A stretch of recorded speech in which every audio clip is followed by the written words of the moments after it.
Welcome to the 4th Fashion Forward event. My name is Maija Makkonen. I'm a member of Fashion Forward and will be hosting tonight. Fashion Forward was founded last year to spark discussion around fashion and textile industry's blind spots, like sustainability and ethics.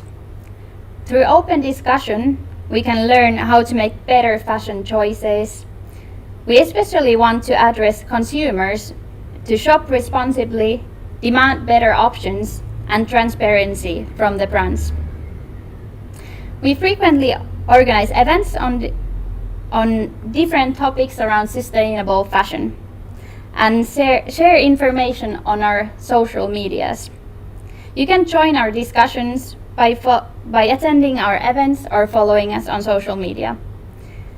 If you're interested, don't hesitate to contact us because we're welcoming new members, and we work from non-profit, voluntarily, and from our passion to push fashion forward. Earlier, we have heard brands about their sustainability efforts, but today the focus is on all of us as individuals. How we can extend the life of our garments, how to value them, continue the journey from the first, second, third, and endless numbers of hands, and make them last a lifetime. We are super excited to welcome our guests today. They are the experts who invest their working hours around this subject. Let's invite our first guest, Jenna Kiuru from Arkive Ateliér, to stage and start with a cozy fireside chat about clothing care. Yes. Thanks. You. Yeah. Thanks for having me. Yeah, thank you for coming. It's nice to be here. We're so glad to have you. Could you first tell us a little bit about Arkive Ateliér? Do I pronounce it right? Well, you can pronounce it like that, Yeah. or then you can say like we Finns do Arkive Ateliér. Yeah. That's probably the most easy one, but you can. Yeah. That's what I normally use. Okay, good. Yeah, could you tell us a little bit about what you do and what is the mission of Arkive Ateliér? We are a company focused on garment care, basically garment and shoe and accessories care. So we have this, which is kind of like the home base of our stuff. It's our website, arkive.atelier.com, and there we have care instructions for different materials. So you can find instructions for, let's say, for your woolen sweater or for your leather shoes or for your leather jacket, for instance. And we also write about garment care. We have like these articles. We do a lot of interviews with people who work in the same industry. Then we have, under the same website, we have this online store where we sell the products that are used in our instructions. So let's say that we say that, okay, with the woolen sweater, it's good to brush it every now and then you can find the same brush that we are recommending on the same site. So basically we have wanted to make it really easy for customers to go on the site and get the instructions, the inspiration, and also the tools for the right care. So that's basically how it all started. And nowadays we also have our care service where we take care of our customers' belongings like leather shoes or bags or woolen coats or knitwear. And we also do a lot of pop-ups and workshops, and we go and talk about the subject in workspaces, schools, whatever you can come up with. I think that's in a nutshell what we do at the moment. And last month we released the book. Yeah. So that's also something we're really happy about, and that's also like you could think that what's on the website is something that is now in this one book. Yeah, you have had like beautiful material, images, and your website is just beautiful. And congratulations about this book. It's called 𝗦𝗣𝗘𝗥𝗦, which means maintain in English. About take care, maintain. Yeah. So how did you end up writing this book? How did we end up? Well, we were actually contacted by the publisher, 𝗦𝗣𝗘𝗥𝗦. They had seen what we were doing with the website, and they were really excited about it, and they thought that maybe it's a subject that could interest maybe a wider crowd. And at first I have to say that we were hesitating about, do we have time to write a book, because we have a lot of other things that we want to do as well. And then we were like, okay, yes, let's do it, because it's really important to be able to spread the word. And I think that as a subject, garment care is it has some nostalgia about it, and I feel that at least for me, book as a format also has the same nostalgic thing going on. Yeah. And people are people continue to be excited about books, and they are reading books, and I think now more than in, I don't know, like more than ever. Yeah.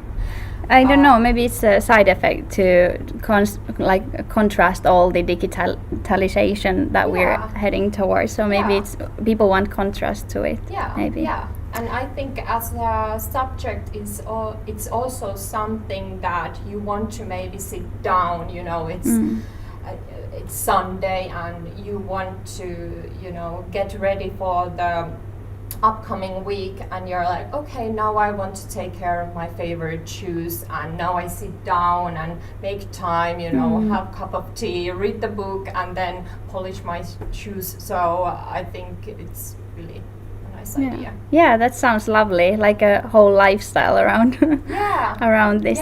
And stopping is important today for focusing on moment. It is. So what do you think is the easiest thing anyone can start doing to take care of their clothing or shoes or whatever? What do you think is the easiest, and what are the materials they should especially focus on?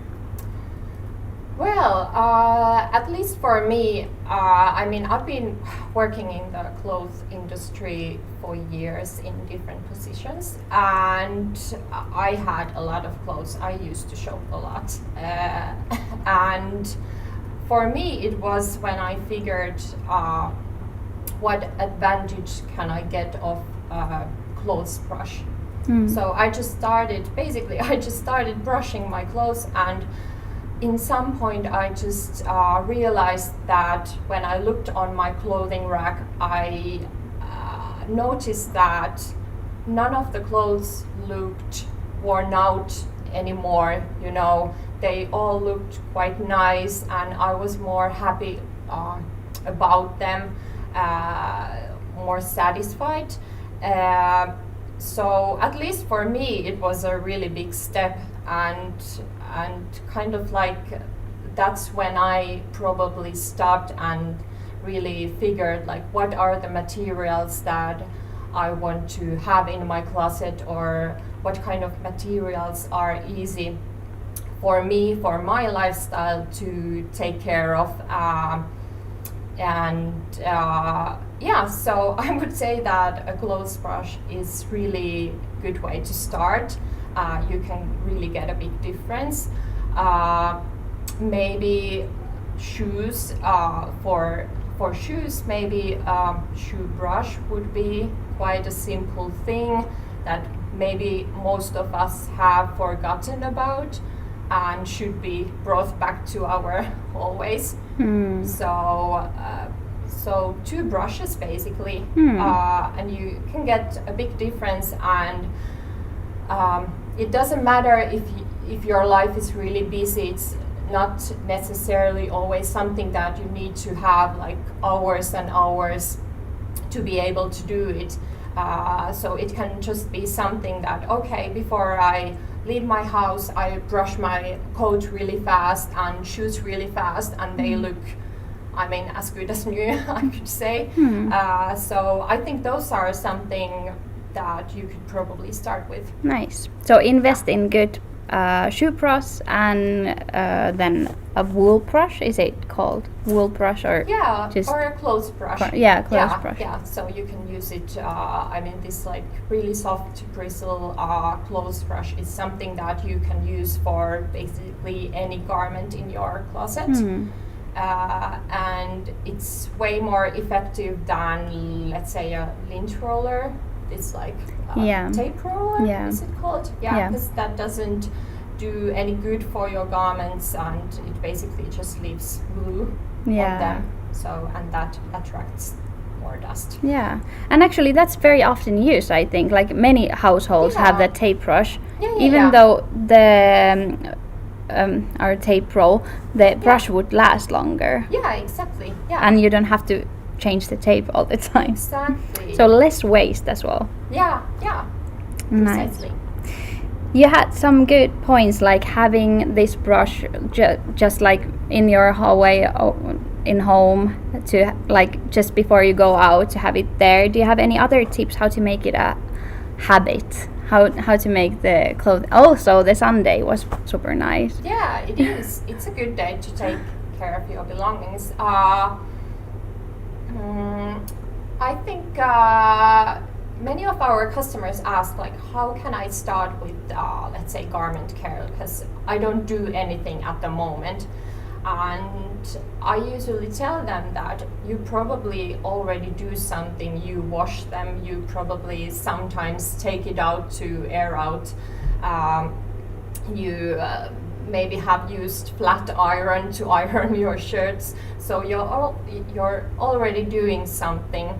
So and most of us, like you said, use the tape roller. So for example, just replacing that with the clothes brush is quite an easy way in the beginning to trick yourself to start using it.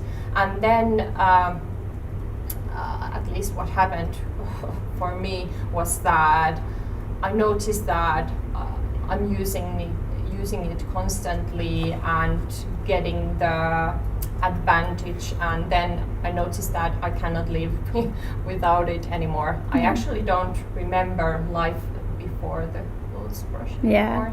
So get used to it so you cannot live without it. Yeah. And also when the tools are really beautiful, let's say the clothes brush is really such a nice item to put on top of a table or in your hallway. So when it's on display, you more easier take it from there and start using it. So that's also one tip. Yeah, and for the brushes I've seen in your website, they're also beautiful items, so it doesn't matter if they're on display at your home. Exactly, I think. Exactly, yeah, that's really important, because when we think of our everyday objects, I feel that if they are beautiful, you want to use them, and you can make your everyday life more beautiful by choosing nicer objects to your home. Yeah. Well, then I want to ask, what is the dearest item for you in your own closet?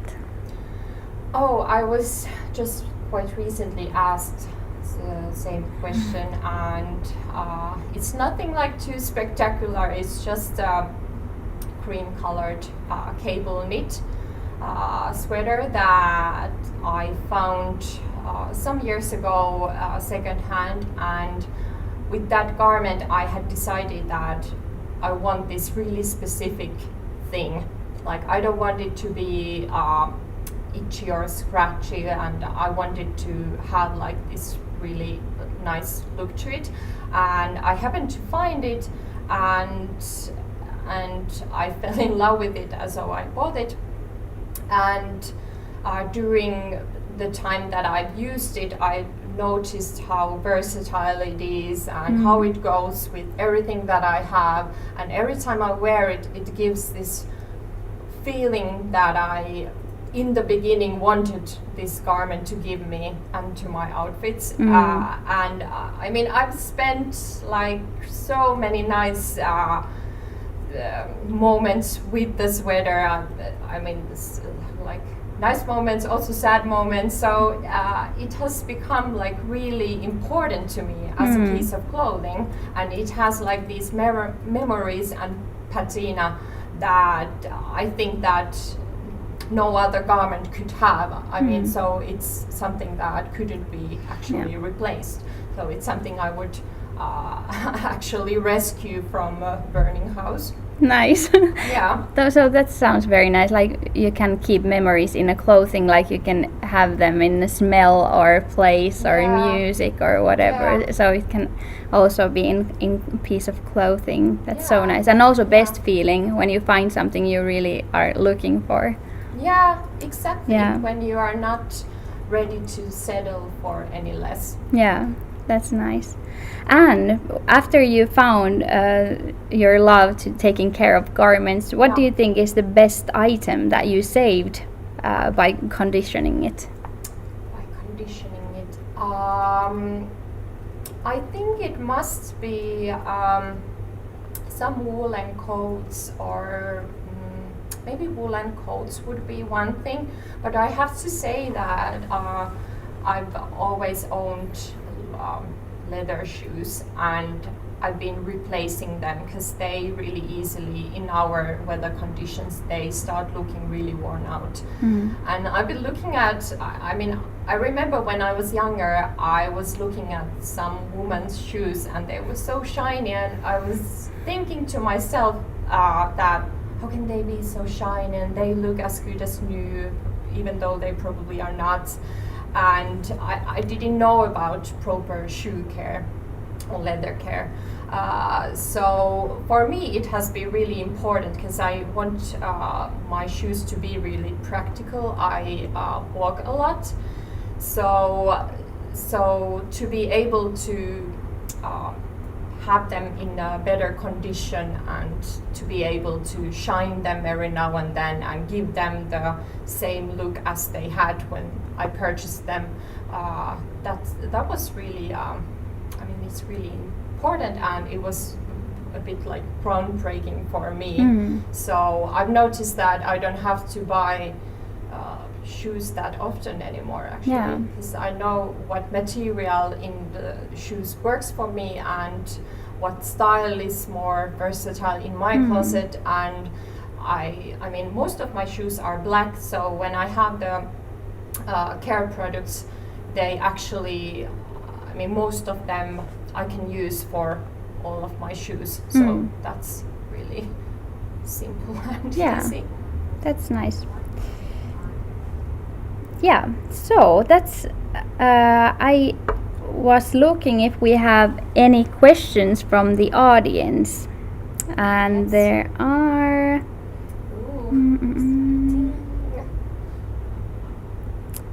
Yes, was it difficult to find information about correct garment care procedures?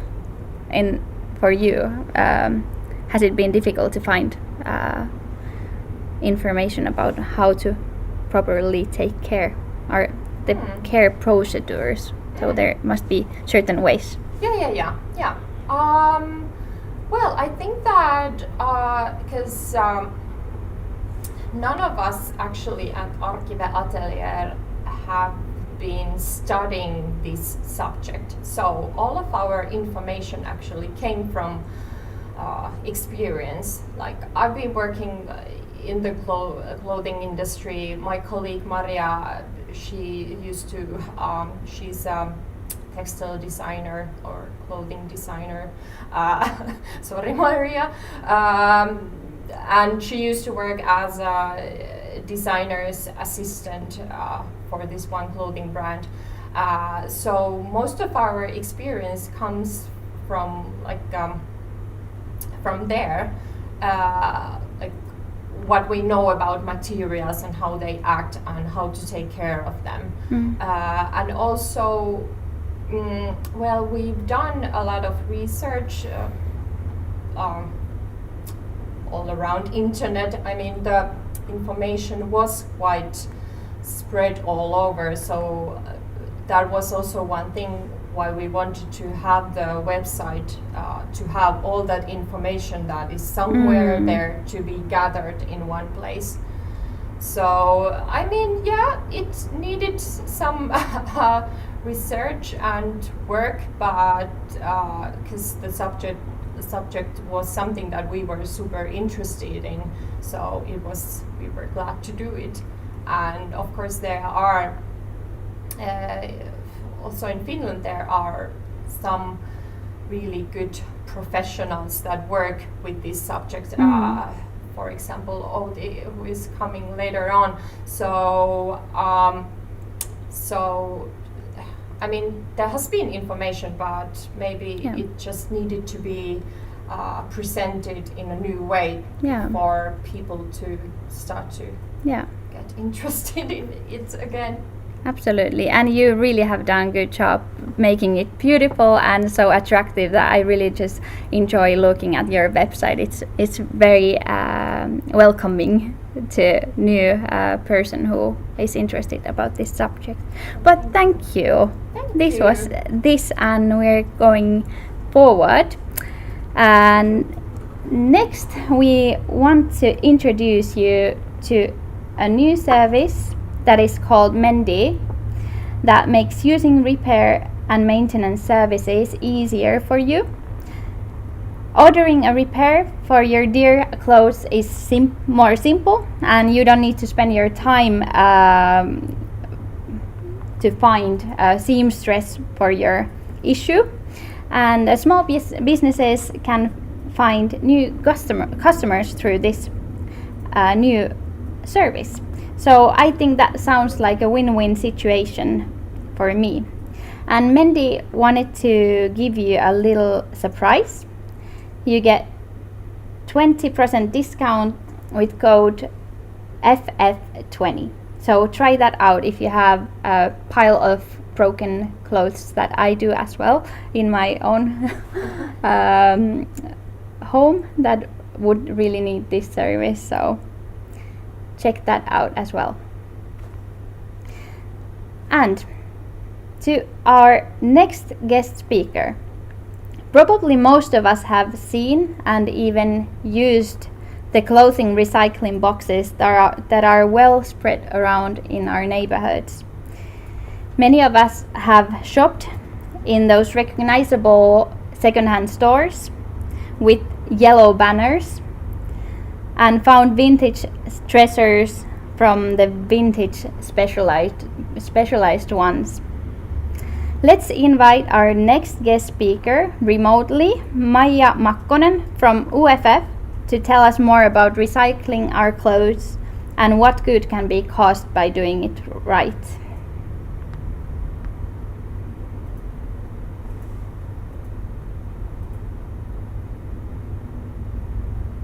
Speaker remotely.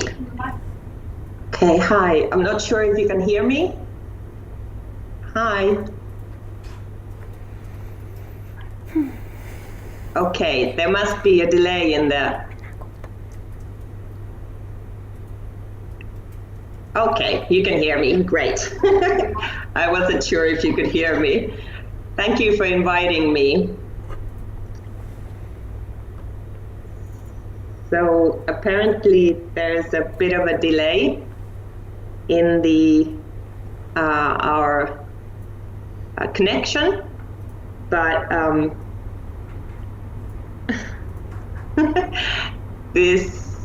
I think I'll try just to start with my presentation.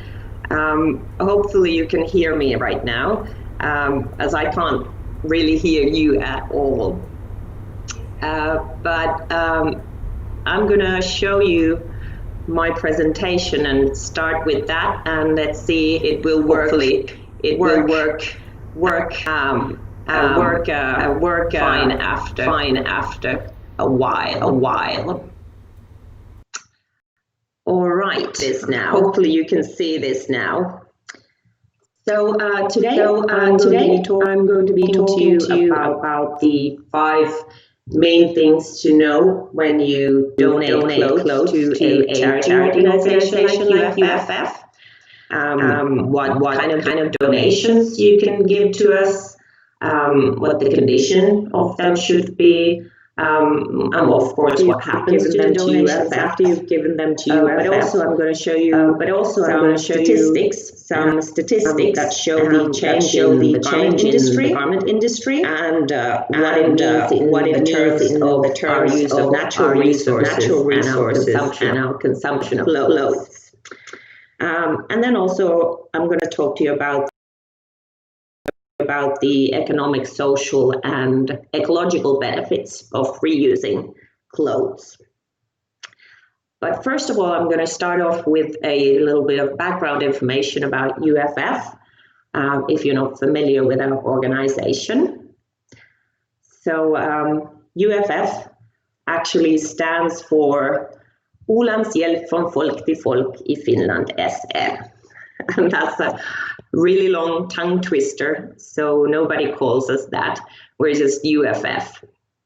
And we are a Finnish humanitarian foundation that was established here in Finland in 1987 by volunteer workers. And they modeled, or actually they copied an operation model from Denmark. So it's 33 years now that we've been working here in Finland. And we have 3 essential operating lines. We do climate work in Finland. So that means our clothes collection service, our clothes sorting, and the sale of the clothes for reuse. Then we support global development projects in Asia and in Africa. We have 7 different countries we operate at the moment. And then we do communications and advocacy work on those issues, that is climate work and the global development project we support. And at the moment, we have about 350 employees here in Finland. I'm going to start. They are a bit older ones, but they do show an interesting long-term perspective on the change on our consumption of clothes and on the garment industry also. So if in 2014, Americans threw away over 16 million tons of clothing, it's an increase of over 70% from the year 2000. So that's in 14 years, over 70% more, an increase of that. And if you compare it to the 1960s, the increase is over 800%. There was just last week an article in Helsingin Sanomat what the situation in Finland is at the moment, and previous studies have shown that a Finnish person produces 13 kilograms of textile waste every year, and now according to that article it may be up to 18 kilograms already. So that's an increase of 5 kilograms per person per year in Finland. And unfortunately, recycling and reusing of clothes hasn't quite developed at the same ratio or speed. If in the 1960s Americans recycled and reused 3% of the clothes they've bought, and now it's up to 16%.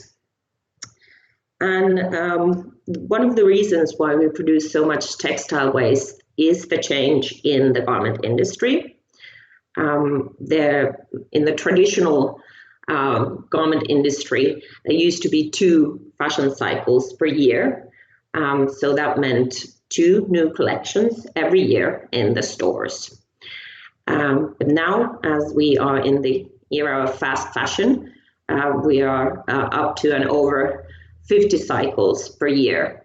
So 50 new collections in the shops every year. That's 4 or 5 collections every month. And this has, of course, led to the fact that we buy more clothes, a lot more clothes, actually. So if an average Western consumer bought, an average Western consumer bought 60% more clothing in 2014 than in 2000. So that's an increase of 60% in 14 years. And I'm sure that has gone up from that. But unfortunately, we keep the garments only half as long, so the lifespan of the clothes has halved. It can be due to numerous reasons, but I'm sure one of the reasons is that we buy so much clothing that we may not even have time to wear them all, or maybe they're not as good a quality as they were before. But these changes, of course, affect the consumption of resources. And I'm going to use cotton and water here as an example. Cotton is the most common natural fiber used to make clothing. It accounts for about 33% of all fibers found in textiles. And it takes, well, some studies say 2,700 liters, but some go over 3,000 liters with water to make just one cotton shirt. And that is enough drinking water for one person for 2.5 years, almost 3 years. And garment manufacturing actually also accounts for about 20% of all industrial water pollution. So now I'm going to ask you to think about your own closets for a minute here. I'm going to show you a study that you can kind of see if that holds true to your own closets. This is from 2016. And according to that study, an average Western adult has over 100 pieces of clothing in their closets. And of those, 21% are not usable for some reason. They may be the wrong size, the wrong color, or the wrong style. 33% are too small, and 24% are too large. So over 50% are not the right size. 12% of those 100 plus pieces of clothing are still unused. Maybe even still with the tags on, waiting for the right occasion to be worn.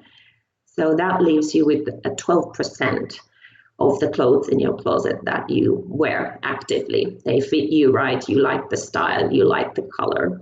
And we're talking about larger pieces of clothing like jeans and jackets and shirts, and not the small ones like socks. So that would mean that according to this study, you would have 88% of the clothes in your closet that are unusable for you at the moment. And if the situation is similar in your closet than this study says, and you are thinking about doing some cleaning and maybe want to donate, you can donate to UFF clothes, shoes, bags, accessories, sports equipment, and home textiles. And then, of course, when you would have to assess if something you've found from your closet are suitable for donating. And this can be a difficult assessment to make. Like Jenna said previously, we do have emotional attachment to clothing. We can hold on a date or something like that, and they haven't been the right size for us in 10 years, but we have those good memories with that dress, so we hold on to that.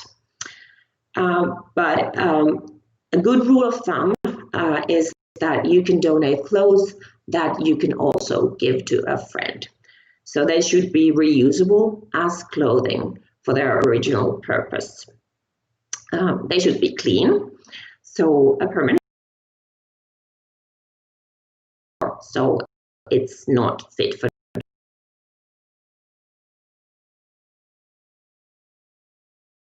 wearing as a shirt anymore, so it's not reusable. But a small issue like a missing button, that's really not a problem, especially since nowadays there's a lot of spare buttons attached to the clothing. And then we do ask that the donations are packed in closed plastic bags, and that is just to donations. Collection boxes, like you see here in the picture, they are not airtight. So if it rains a lot, dampness does damage the fabric so that it's not reusable anymore. So what happens to the donations after you've given them to UFF? Well, first, all the donations are sorted either by UFF in our sorting center or by our wholesale customers in their own sorting centers. And this, of course, is to maximize reuse and to minimize waste. We then sell the clothing, the donations, either retail or wholesale. We have 21 UFF shops here in the south of Finland with a kind of contemporary clothes selection. And then we have 4 vintage shops for a more individual style. So you can find clothing from the 60s, the 80s and 90s from those shops. As you can see in the picture, it looks like there's a lot of leather jackets from the 80s, maybe there. And then we do sell wholesale. Last year, in 2019, about 83% of the collected clothes were sold wholesale. And our biggest clients are in the Baltic countries, but also, for example, in Russia and in Finland. And then also about 6% of the to export to Africa. They are sorted to different categories, for example, style or maybe climate appropriateness. And since there has been in the previous years some discussions about the effects that the export of used clothing has on African on this subject matter, but bigger ones you can find easily from the Nordic Council of Ministers use textiles. And the study came to the conclusion that if the garments that are being exported are sorted prior, like UFF does, then the environmental benefits and also the benefits to the local job market are significant. And if you are interested in that subject, you can find this study from the Nordic Council of Ministers homepage really easily. Just look for exports of Nordic used textiles. And then, how does donating benefit charity?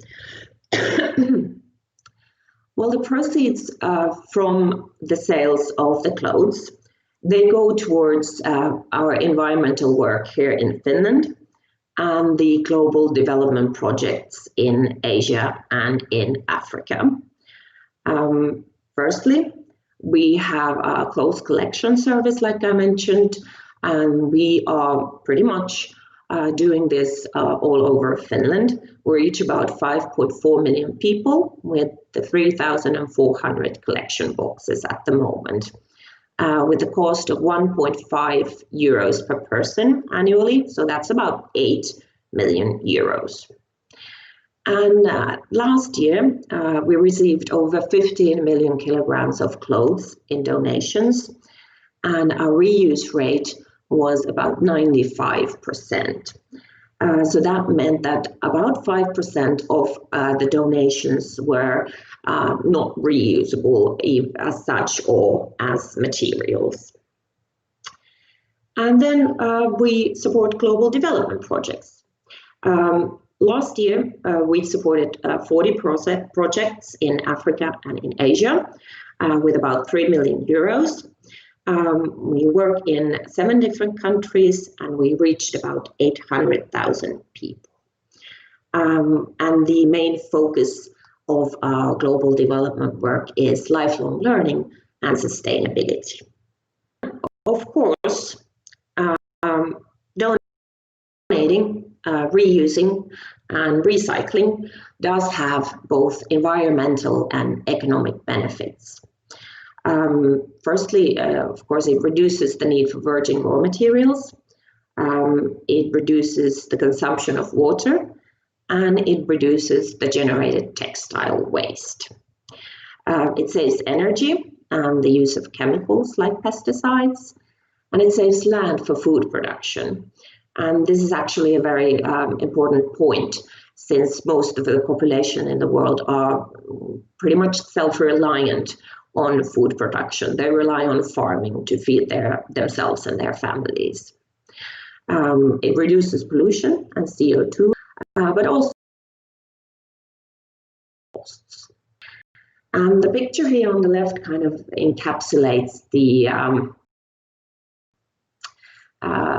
effect that reusing, recycling just one cotton t-shirt has on climate change, on diminishing it. So with just one cotton t-shirt, 500 grams less of pesticides are used. It diminishes carbon dioxide emissions by 7 kilograms. And of course, like we said, 1,800 liters, so almost 3,000 liters of water. And if you think about the fact that since UFF has been working here in Finland for 33 years, we have collected over 200 million kilos of clothes for reuse.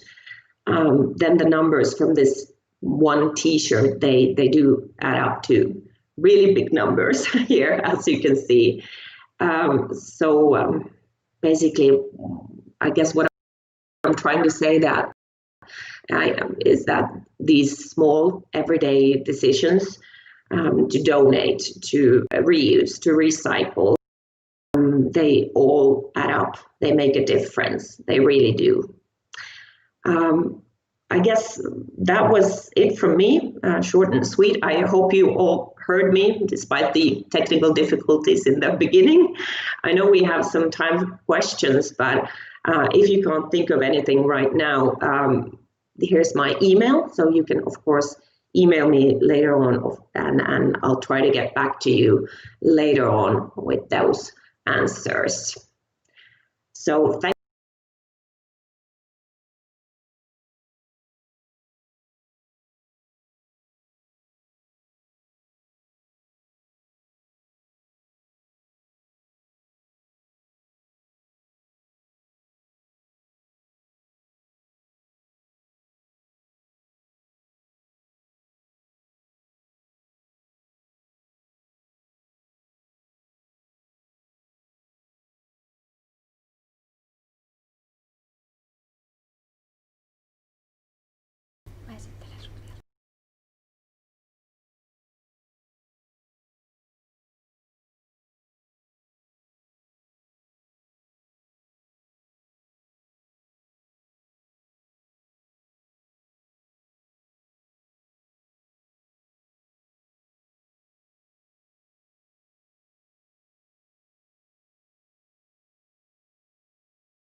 So, welcome back. Our last speaker for tonight is an entrepreneur who has been talking, writing, publishing a book, and drawing attention to fashion sustainability issue for a long time, way before it became trendy. As a forerunner, she is someone who I looked up to already a decade ago. I'm so happy to invite Outi Les Pyy as our final guest to tell us how we can better value our clothes, make smarter buying decisions, and sometimes turn our old clothes into some extra cash. You're welcome. Thank you. Just a moment and we'll begin.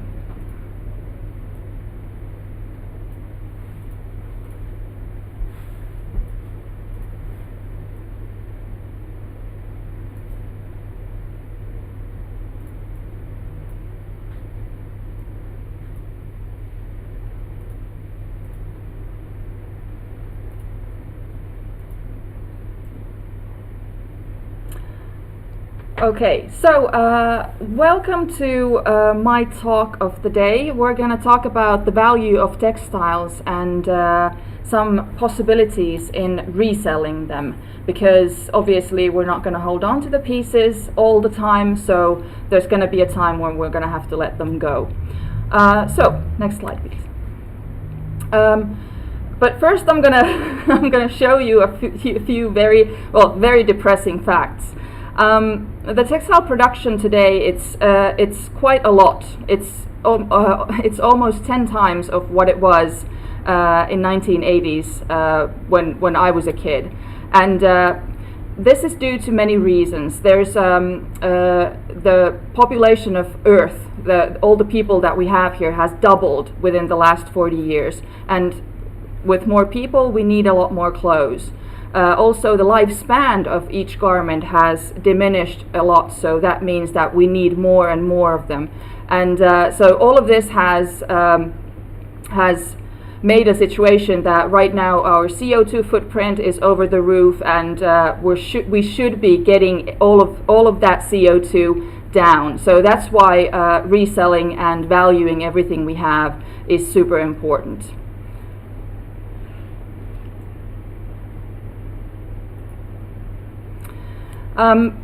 This is a chart that I probably use for all of my lectures. As you can see, well, a lot of time when we think about clothes, we usually just think about, the prices of them, what we want to pay for them, and when we're selling them, what we want to get out of them. But I want to show everyone this because I want people to see that whatever we think right now is normal for paying for a piece of garment, it's not normal. Here you can see the green line, which is on top, is something that these are the consumer prices that are for everything else, and the red line is for apparel. So this means clothes, shoes, and bags. And as you can see, the prices for apparel have basically stayed the same since the mid 80s. And for everything else, it has gone up. So for the money that I actually spent on clothes, on just one piece in mid 80s, I would get 5 pieces or 5 to 6 pieces of clothing nowadays. So this is a very drastic change that has happened in the value, in the numeric value of clothing. So they are way cheap at the moment, and obviously this is due to cheap labor, everything being all the production being shifted towards Asia and Africa, and there's many reasons to this. But I want to show people this because I want them to understand that whenever we're looking at the prices in stores for new clothes, so they are not normal. And whenever we're thinking about all the vintage pieces that we're actually owning, everything from millennium and before that, they are something that definitely should be valued because they are made much better than the pieces that we own today. Whenever we get a lot more production, like I said, the production from mid-80s is tenfold now what it is today. It means also that the amount of waste that we produce every day is so much more. The Americans have studied that. They say that the amount of textile waste that we're producing now is over 800% of what it was in 1960s. And obviously this is same for most of the countries and in Europe as well. In Finland, the numbers are as follows. When my mother was born in 1940s, we only generated about less than 4 kilos of textile waste per year. But the waste that my mother's generation created, everything was there was no elastane, and everything was like really quality fibers, and they were monomaterials and really like good stuff. So all those clothes could be, recycled quite easily actually to rags. And so there was no problem with textile waste in general. Also, like all the reusing that we used to do in our homes. My grandmother used to sew new clothes from the old ones, and you give them out to neighbors and swapping them. All this was what we did before. When I was born in 1977 and 1980, the amount of textile waste that we produced already has gone up to 8 kilos, and today it's little over 13 kilos. So we're generating more and more waste each year. If you think about it, when I was a kid, we didn't have a problem of having too much stuff around the house, of having too many clothes around the house. When I was a child, I had one cabinet with 2 doors, and I could fit all my clothes into it. There was no need for anything more. So, like I grew up in a childhood where we didn't have to like 𝗦𝗣𝗘𝗥𝗦 our house and take loads of stuff and take them to the flea market, or get rid of them. Because that was just not necessary at all. We just bought what we needed, and all the things that we bought we could use for years and years, and maybe then just give to some of the relatives because they had younger kids. So this is the reality of today.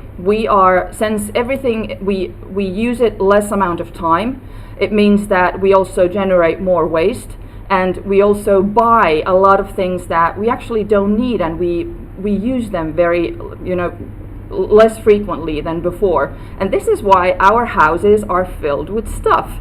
And it's not a very healthy cycle. So this is something to keep in mind, that we are making like way too much waste at the moment.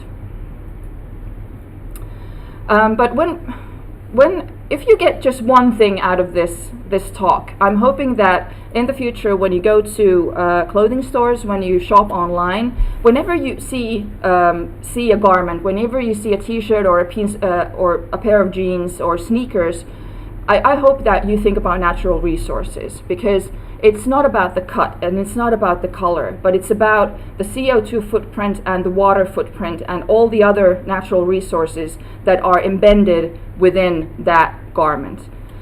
For example, and there's a natural resource sort of footprint in everything that we buy.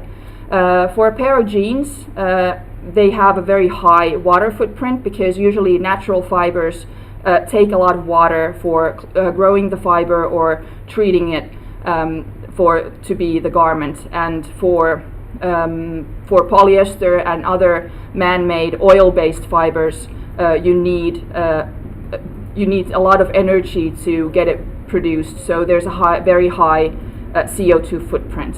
But for a pair of jeans, the water footprint is high. It's almost 10,000 liters of water per 1 kilogram of cotton, which and one pair of jeans is about 800 grams to 1 kilo. So it's about 10,000 liters of water, and that equals around 14 years of drinking water for one person, and 2 months worth of showers and 6 months worth of laundry.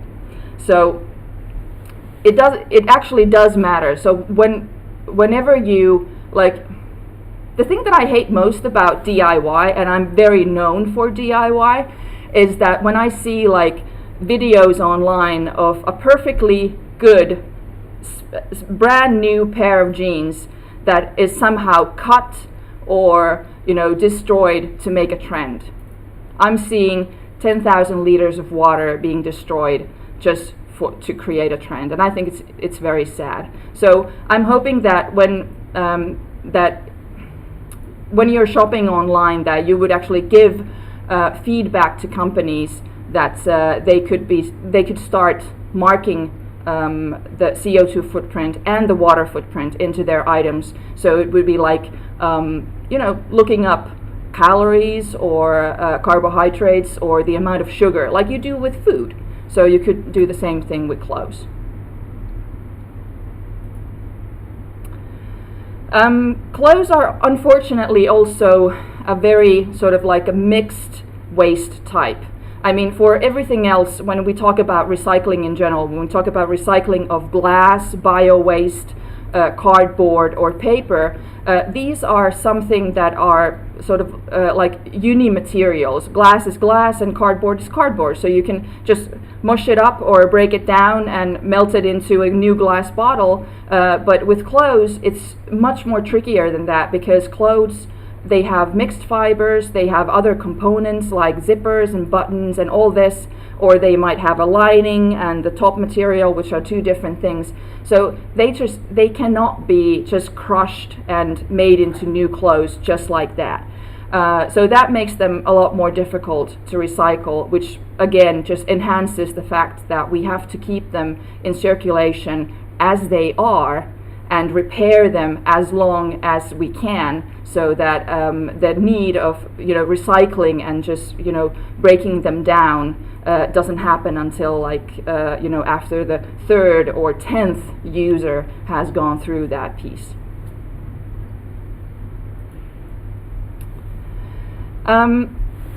If you look at the diamond in this form, this is something. Soex is a really big German textile recycling company. They actually handle everything. The other name for the company is ICO, which is they handle all their recycling for H&M and 𝗦𝗘𝗥𝗦, for example. And when they gather all the clothes that they've collected from H&M stores into that one warehouse in Germany and sort them out, this is what comes out of it. The diamond which is everything that is reusable as it is. They are clean clothes, maybe some vintage pieces, something that they can just take out and put on a rack and sell to somebody else. It's only 10% of all of it. 90% of the rest is something that you actually never see again. They never make it to the second round with the consumer. They are going to be recycled as industry cleaning wipers. They can be recycled as like German auto industry car doors or this type of thing. And 50% is something that cannot be recycled in any way at the moment. So basically it's just something that is shipped out to Africa, sold somewhere as bulk, and this is a very destructive industry in general. So at the moment we have this huge issue in our hands with textile waste that I'm hoping that we get to sort very quickly, but at the moment it's really a problem. So when you see, like when you go to a second-hand store and when you see that selection there, think about that you're only seeing 10% of everything that has been donated in the first place. But all of those clothes, they do have resale value, even though 90% is basically just, rags. They do have resale value because the systems, the sorting systems, and all the reusing fiber using technologies, we are getting there. But it's very slow, but we are getting there. And those sort of like sorted waste types, they do have resale value. But at the moment, the key basically is you. So when you're at home, when you're thinking about all the clothes that you could, donate to somebody or, give away somehow, I've made this chart. It's in Finnish, unfortunately, but I've made a chart so you could like easily pick out which sort of like box you could put the stuff where it's supposed to go, where it's supposed to end up, because the sorting of those clothes that you're giving away, it actually matters where you put them. Because right now, when the Finns don't do what they're supposed to do, over 80% of everything that we give out is burned as energy waste. And when you think about 70 million kilos of clothes, and when you think about that, just that one pair of denim is 10,000 liters of water, think about all the resources that we're burning as waste at the moment. And also, it's not only waste that we're burning, but I've calculated that about 10 million kilos per year of the stuff that we're burning as energy waste in the waste burning facilities, 10 million kilos is something that could have been reused they could be still in circulation if we could have sorted them properly. So that, to me, like my heart is bleeding when I'm thinking about these numbers. So it really does matter, what you do at your home when you're sorting out everything. I know it feels a lot, but it's so worth it. So please do it. And I'm also hoping that you really take the time to learn to take care of everything that you have. Arkive Ateliér has done amazing work in teaching you guys on how to take better care of your clothes, and I'm really hoping that you actually read the manual of your washing machine and really think about what needs to go into the machine and what needs to be kept out. Because I've worked at 𝗦𝗘𝗔𝗞𝗘𝗥𝗦's sorting center, and I can tell you that when we're opening those bags of clothes, so many of them could have made it to a second round because they were good quality clothes, but you can see that they have been mistreated and put into the machine, just washed wrongly, just totally mistreated, and so they would have had more life into them. And this is something that a consumer needs to do. Like, no matter how well a clothing brand can manufacture those clothes, if you mistreat them at home and don't take care of them properly, there's nothing that they can do about it. And so I'm hoping that you're not one of those people who sort of like mistreat your clothes, because if you treat them well, they will have a longer life cycle, and that way, you can repair them and donate them, and they can actually have another life. And but this was the bad news. I always begin my talks with all the bad news, but the rest is going to be good news. So yeah, it's not all bad news. ThredUp is an organization in the US, and they have a massive system where you can buy secondhand clothes. They have an online store, but their logistics system is just mind-blowing. And they do this report every year on resale and on reselling secondhand. And the past few years have been very exciting to read that report, because they estimate that the resale value of clothes, of secondhand clothes, are going to surpass the resale value of normal retail channel by 2029.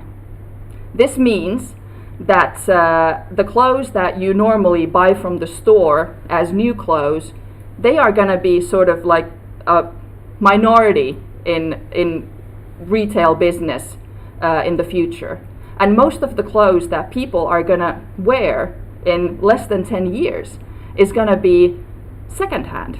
Isn't that amazing? Like, I was so psyched when I read the news first time. So the resale market is going to be huge, and most of you guys, unless you already do that, but most of you guys, you are going to use secondhand clothes. Like, most of your wardrobe is going to be secondhand in the future, and buying new clothes is just going to be something that we don't do that much anymore.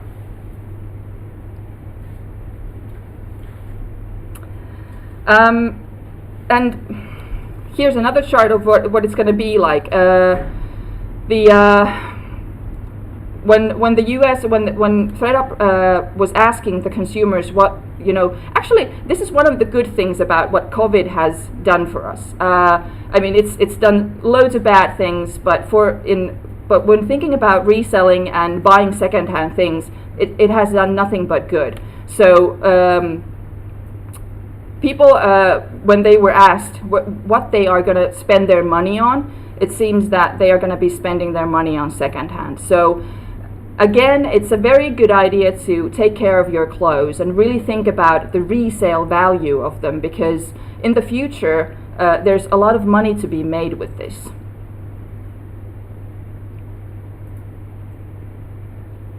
And the next one. So when you go into the stores, I think it might be a good idea to, because everybody loves a good sale.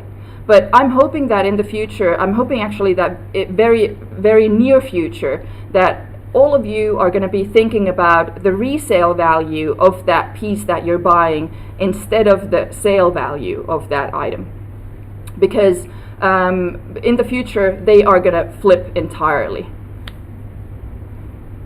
And I've estimated, this is just a number that I've come up with, but my guideline to you is that when you go and shopping for something, and even though it's like an online store with like completely new stuff, Zalando or whatever, or some other store that's selling secondhand, think about the resale value of that piece. If it's less than 10 euros, what you might think that you might get when if you use that for a couple of years and then resell it. If you think that the value is going to be less than 10 euros of what you're going to get when you resell it, then I recommend that you think if it's really good in buying that piece in the first place.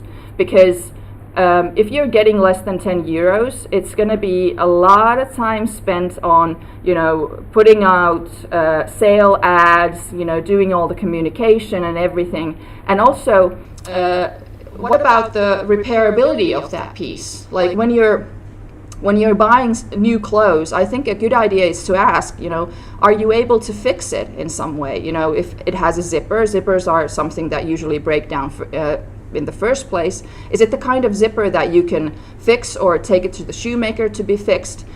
Because all that is going to be, added value to the piece. But if you're going to get less than 10 euros for reselling that piece, then fixing it is probably not an option, because it's not economically very smart to do that. So think about that. If the resale value of the piece is less than 10 euros, my instruction is to just maybe pass it by. ThredUp says that there's differences in used clothing. So let's say like a pair of sneakers, super trendy, something that everybody thinks that you're buying a lot of sneakers. You probably have tens of sneakers in your wardrobe, but the resale value of sneakers is not very high actually, because they're usually made of plastic, and especially if they're a light color, they get dirty very easily. So you're going to have to be able to also maintain them in order to resell them. But these categories are something that ThredUp says that they have sort of like a high resale value. These are bags, even though they're not designer bags, but they are bags in general. They are outerwear, if it's just winter clothes, especially in Finland. We do have 4 seasons here, so it's always a good idea to invest in outerwear. Dresses, you can sell any dress basically at any time of the year. There's always somebody who's interested in that. Boots, surprisingly enough, have a higher resale value than sneakers, and sweaters are also something that in Finland especially, they also have a high resale value. So with these pieces, when you're thinking about buying some of these, it might be a good idea to invest in maybe a brand item or something with quality materials, because there's a good idea that, or you can just maybe buy them at the spur of the moment, because reselling that piece is probably easier than selling like a piece of denim. luckily, the digitalization has made reselling quite easy. This is actually the reason why the resale market is going to be doing very well in a couple of years. And here are some companies and some platforms that you can use to do it with. Next, please. The first ones are 𝗦𝗦 and 𝗦𝗐𝗦. And these services, they're two different services, and they work so that basically they do everything for you. They have a list of brands that are allowed in the platform, and what you gather them up, you put them in a bag, and you drop them at one of their drop-off points, or send it directly to their warehouses. They open the bags, they iron everything, they take the pictures, they write the text to their websites, and they price the goods. So it means that they basically do everything for you. So it's like it's super easy service to use, but it's only for brand items. And obviously they will take a cut of the proceeds, but because they are pricing everything and they have hundreds of thousands of pieces on their platforms, they are very good at pricing their items. So you will probably get a very good price of them anyway. So it's always, worth a try. Then Facebook is something like selling your stuff, especially clothes and shoes and bags on Facebook. It's sort of like I call it like a madman's business, but some people do like it, so it's fine if you do. But with Facebook, you do all the work, but it's you have to take the pictures, you have to write the text, you have to do all the communication, talk to all the people, take measurements and whatnot. And you get to keep all the money, and it's tax-free. So if you want to do that, if you have all the time in your hands, then go ahead and do it. Personally, I don't have that kind of time, and I don't have that kind of energy, so I'm not going to be selling any of my stuff on Facebook flea markets. But my sister, who has 2 kids and they're growing up very fast, she uses Facebook flea markets a lot because it's a really good place for to sell like pieces that don't have a high resale value, but you can sell like in bulk, like in children's clothing. You can sell them in packets. So it's worth a try if you have kids.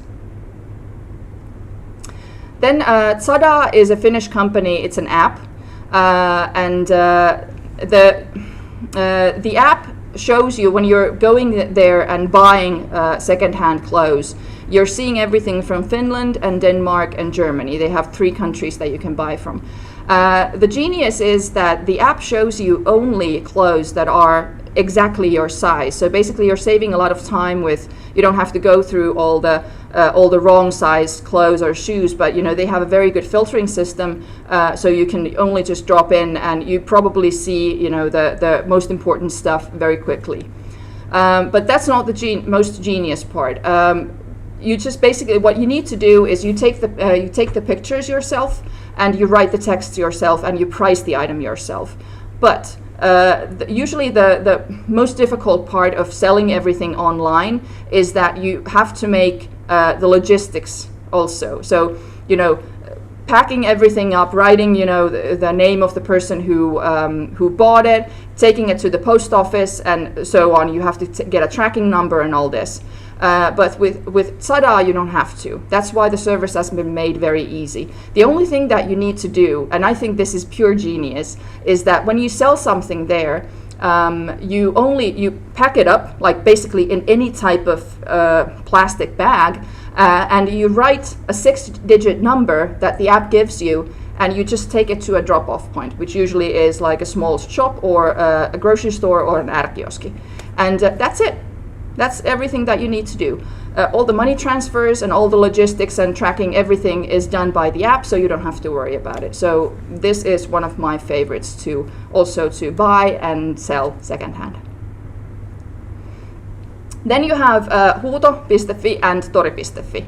These services are really good if you're basically selling everything else, but maybe not the best for clothing, because the platform itself, it hasn't been really like designed for making clothes, because the pictures are landscape, and there's the filtering system is a bit difficult for clothes, because you have to you can't really look up sizing and everything very easily. So if you want to sell here, I would recommend selling maybe clothes that are for guys, because there's a lot more guys going through Tori selection than girls, and something that doesn't have such a specific size. For example, like jackets, or shoes that only have a very easily marked size where you don't have to take any measurements. But to be honest, I don't think this is like the best platform for selling clothes. But then obviously we have the brick and mortar stores. I think these are, especially if you live in Helsinki, these are one of the best places to be. Relove being my favorite, because they have, like, if you have those pieces that are from quality materials that you really need to try on, and you really need to like feel the material within your hands and onto your skin, then this is where you need to go and sell them to, because when you're selling online, sometimes the material you can't really see from the pictures that it's a really good quality, and you can't feel them. So if you have that sort of clothes, and if they are brand items, selling them through the brick and mortar stores is a really good idea. But if you don't have like a quality secondhand store within your area, if they are more like those where you rent a booth type of things, in those places I recommend that you don't take anything, like you don't sell anything expensive there, because those places people usually go to make finds. So these are the places that you use for selling like less than 10 euro items.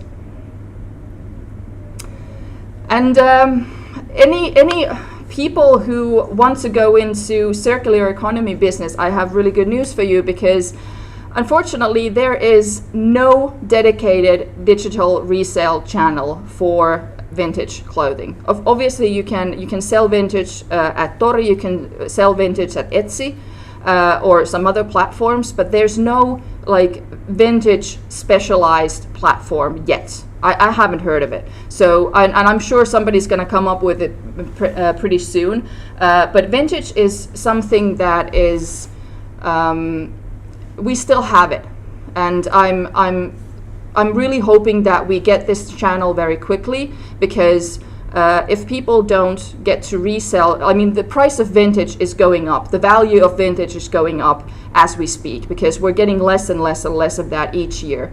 And I calculated that if we're burning 10 million kilos of reusable clothes per year, then 100,000 kilos of that is vintage that we're burning each year. So I'm hoping that you follow my guidelines, so that any vintage pieces would go to charity shops, so they would be recognized and resold there, or somebody comes up with this vintage app or whatever, so that we can start selling them online in a dedicated place, because vintage really needs that. And then I'm going to talk about a little bit about fiber recycling, because now we've been only talking about like the 10%. But what about like the rest, the 90%? Because like I said before, the 90% that we give out, it does have resale value, but not the kind that those reusable pieces have or vintage has. And these are the stores that you can basically take. They have clothing collections. They have these boxes in the store. So you can like take your stuff there. You don't have to sort them out. They will do the job for you. But it means that 90% is probably going to be something that's going to be fiber recycled. So that's what you can do. This is basically my chart put in boxes. So the 1 and the 2 and the 3 are something that you should be, it should be like resellable, but the 4 and the 5 is chemical fiber recycling and mechanical fiber recycling, and the number 6 is mixed waste. I know that sometimes people think that they should like recycle everything that they have, meaning that they should give out like everything to donations. But for example, socks and lingerie are something that should always go into the mixed waste bin, because when socks and lingerie are used, they unfortunately have zero resale value, so they should always be put into the waste bins. And I know that according to statistics, 40% of you are cutting out wash labels. I'm hoping that you stop doing that because I understand that they are tricky. They are, they feel really irritating to the skin. But if you have clothes that have irritating tags, please send feedback to those companies, because they have to start doing better. Because when you cut out the fiber information of those clothes, you basically doom them for being recycled in fiber recycling programs. Because let's say this, the German automobile industry, they have a new car that they can use, like the interior of the car, they can use some textile materials, and some of them could be recycled. But in case of an accident, the car it starts burning. They cannot put anything to that car door that they don't know exactly how it burns. And this means that they cannot put any recycled materials into that sort of places if they don't know 100% the fiber contents of that car door. And it means that when you're cutting out the clothing labels from these clothes and you just think that they're irritating to you, it means that these clothes that don't have the clothing labels, and when they're being sorted by hand, and they are being sorted by hand, there's always a person doing it. It means that when they see that the labels are off, it will automatically go to reject, because you cannot start guessing. I mean, even though I've been in the industry for 20 years, I still cannot guess 100% what is in a garment. So please don't do that. A lot of the clothes also have elastane these days. Obviously, you know why elastane is in clothes. It feels nice and blah blah blah. But I don't like it because it makes everything mixed fibers. You might have like a pair of denim that's 96% cotton, which is like a super precious material when it comes to recycling. But if you put like just a couple of percentages of elastane in that, it means that you cannot recycle it anymore. So whenever you have clothing that has elastane in it, it obviously takes the value down, because it makes the life cycle of that garment shorter. And also it makes it much more difficult to be recycled in fiber recycling.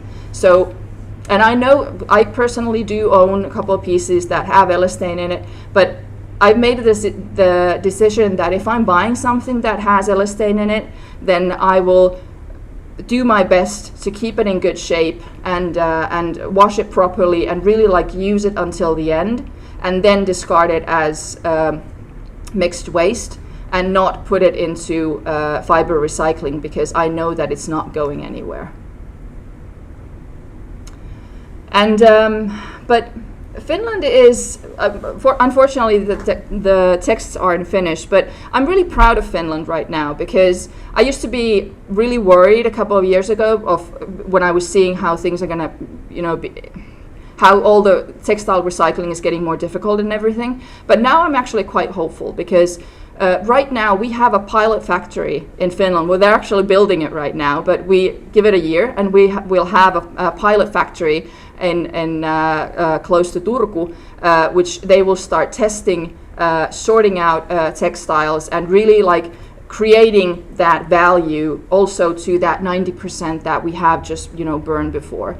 And so I'm super hopeful that this factory will, this is still a pilot, and they will only be able to handle a certain amount of textile, so not all the textile waste from entire Finland. But if they get it right, and I'm pretty hopeful they will, we will be able to build factories like that in other places around Finland, and maybe into entirely other countries. So we do have some hope for the future, but for now on, I'm hoping that you will stick to my guidelines, because this is, at the moment, this is not reality yet. So in the future, yes, but right now we really need to sort everything out properly. In that way, you know, all the fibers that we have right now are going to go to the right place, and that way we can really, you know, get the value out of them. And also, I'm super proud of Finland's engineers and engineering in general, because we have loads of different companies in Finland, Infinitive Fiber and Pure Waste and Aalto University's Ionsel F project and Spinnova that are generating totally new fibers. Hopefully within 10 years, we're going to have a situation where we can actually just put everything into one bin, and they will be transported into a factory, and they will be melted there, or I'm not an engineer, but something done to it, so we get new fibers, and we can probably make anything out of them, as far as I'm concerned. And the nanocellulose technology is going to be amazing, but again, it's still not here. So in the future, yes, but right now we really have to concentrate on taking care of our clothes and sorting them properly. And to finish off, I'm just going to say like words of hope, because personally I'm a really firm believer of circular economy, and circular economy is not just about recycling. It's about changing companies' business models. It's about generating entirely new business. It's about logistics. It's about renting. It's about take-back systems. It's about like all these things that I don't think many of us have even thought about yet. And I'm hoping to be one of the people, a part of this system, that we're going to use circular economy to come up with new business ideas. And I hope you guys are going to be a part of coming up with new business ideas, because, well, circular economy hopefully is going to be, well, it is going to be a huge business in the future, and it's going to help us really a lot with the bad consumption habits that we have, and it's going to help us generate new values for the new value for the clothes that we have at the moment, and keep them in circulation, hopefully infinitely. So let's give that a chance. But thank you.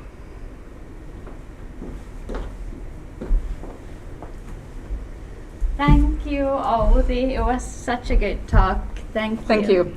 And I can come with good news for you, because someone commented in our chat that there is going to be vintage focused platform next year, 2021. So you are right, it's very soon. Yes, yeah. Send me an email. I want the press release. Thank you. So it's called Our Evolution, if I remember right. Yeah. Super. So and for everyone there, you can still send some questions. I didn't find any questions yet from the chat, but you're still welcome to send some. And now I can maybe ask one myself. So let's say that I bought a pair of jeans, for example, a more expensive pair of jeans, and they broke in maybe 2 months. Okay. What should I do? Okay, how broken are they? Can you still fix them? This is scenario. So, okay.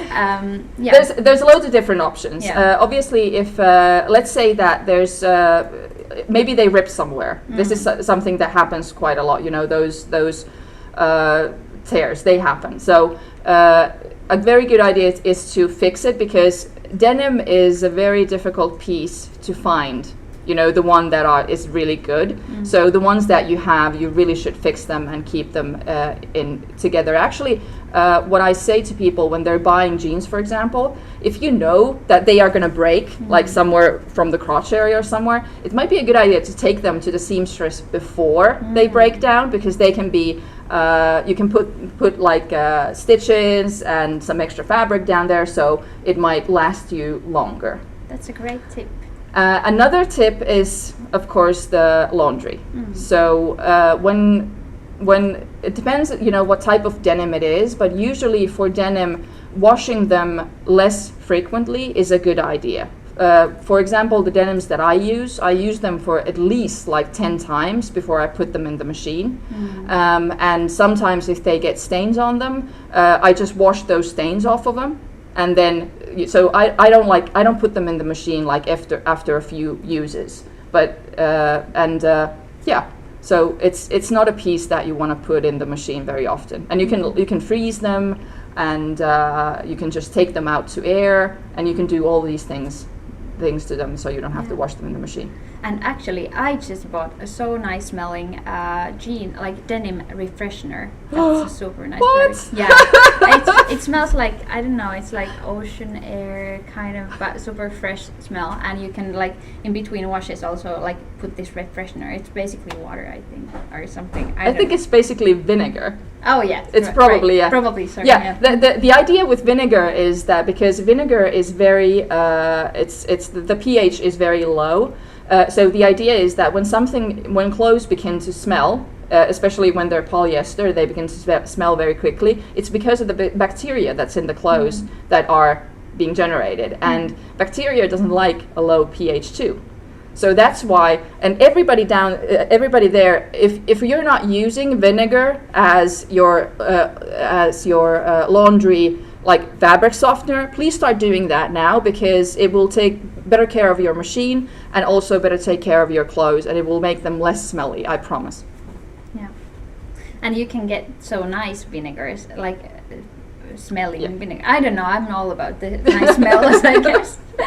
Okay, and we didn't have any more questions, but then maybe if I go back to the jeans case, what do you think of reclamation? Like, to what point should you go back to the store and tell them like these jeans broke too fast? Or every time. Yeah. You should do that every time. Whenever you're not happy with a product that you bought, always take it back. Well, maybe not physically take it back, but at least like take pictures of it and send them to the customer service, because no brand is able to like do any work on the pieces. They don't know what's going on unless people make the claims. And I have worked in customer service for a denim brand for 6 years in customer service, so I know how important those pictures and that information is. And without them, we wouldn't have been able to pick out the pieces that we're actually selling, or the kind of feedback that we're sending back to our production. And so it's super important that you actually do that. So I'm also hoping that people send more feedback when they have found something good and when they are happy with the product, because that is really nice to hear for the people in the other end of the line, like for myself. So always remember to send feedback. That's super important. And also, if you bought something that will last, you are not going to go back very soon to get another, so that wouldn't be the signal. That's why you need to send the signal in a message. So I take pictures of your outfit. These are well, actually this pair is over 20 years old that I'm wearing now. Nice. I used to sell these when I started working in 2000. Is it and the now Levi's? No, it's diesel. Oh. And I started when we used to sell this denim when I started working, and now I found it from the flea market, and I'm super happy because these are such a nice pair. Yeah.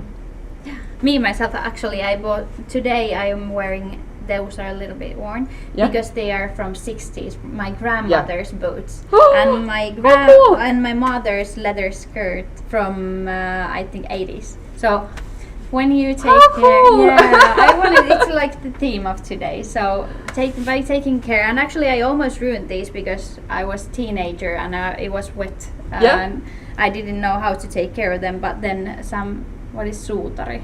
The shoemaker, Shoemaker. The cobbler, They made magic and put the proper new bottom to there. Yeah. Yes.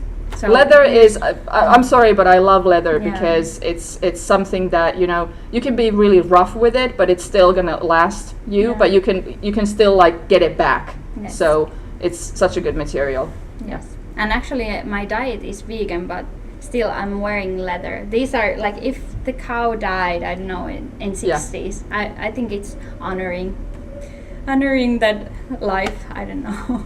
Well, those boots are 60 years old. Yes, right. Yeah, exactly. So that's what when I used to work at the secondhand store. A lot of times when I see people just browsing the clothes and then they look at it like it's a shirt, maybe like a blouse from the 80s, and there's like a price, the price tag is maybe like €7, and they're like looking at it, they're like, no, this is polyester, I'm not gonna take it. Every time I wanted to sort of like dive in there and just like, come on, like it's €7 and that piece is over 30 years old. 80s polyester is an amazing, you know, it's going to last you a lifetime, because when you think about the age of the product, you already see that it's gonna. That's why I love secondhand so much. Is that when you're buying secondhand, you can basically see what you're getting when you use it. Like, never ever buy anything that has tags on them, because that's not a good idea, because you have absolutely no idea how it's gonna, you know, what's going to happen to it when you use it. But with secondhand, when somebody has used it, when somebody has loved it already, it's always a good idea to get it. Yeah. So you have proof that it might last even like in use. Nice. I didn't find any more questions, but thank you so much, Outi. Thank you. Thank you for coming. It's been super fun. Yeah. And this event was organized as part of Aalto Sustainability Week. So thank you, Aalto, for inviting us. And thank you, Jenna, thank you, Maija, and our audience for being there. And we wish to see you again soon, and hopefully face to face as soon as possible. Thank you.